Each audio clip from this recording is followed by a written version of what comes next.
So the basics of working with unpleasantness is to call it sensation. Become very aware or mindful of how that constellation of sensations changes. Sense the space around it, give it room, let it be there. What if it's really strong?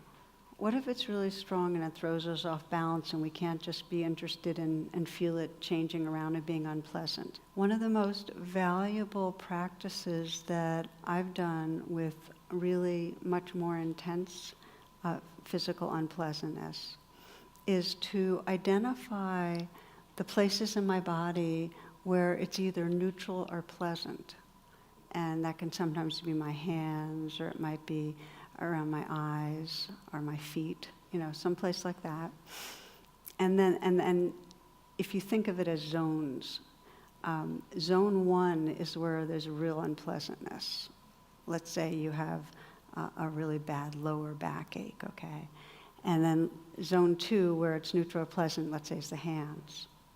And so what you do is you're pendulating or going back and forth. So you might, for me, if it was my lower back, I'd feel my lower back a little, but then I'd go to my hands and rest and kind of get some resilience and feel myself balanced, and then bring the attention to the lower back for a little bit, and then back to my hands. I mentioned lower back because that was a pain place right as I was scanning that I could feel a little discomfort. And you go back and forth. And as you do that, you find that there's more space that you're living in. You actually make room for the unpleasantness in a way that really is helpful. But at times, if it's really strong, it's not wise to try to be with it. It is wise to move away from it. And because it can really exhaust you or depress you. You can really wipe out on it.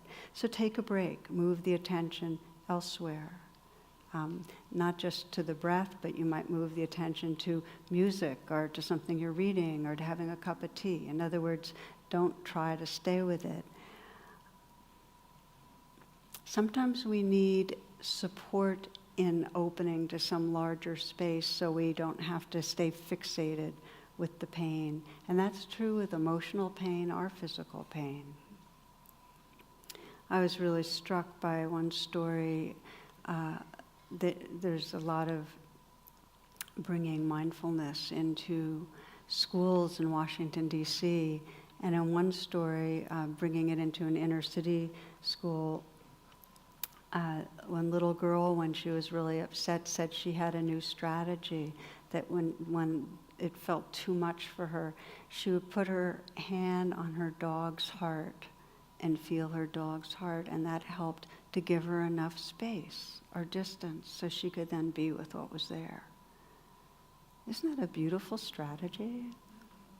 That's what I mean by moving away. There's sometimes we need some distance. We need to connect to something else, something larger. Have some tea, be in nature, listen to music, and then come back and feel what's here. So we're not always, it's not like we're always plunging right into the center of what's difficult.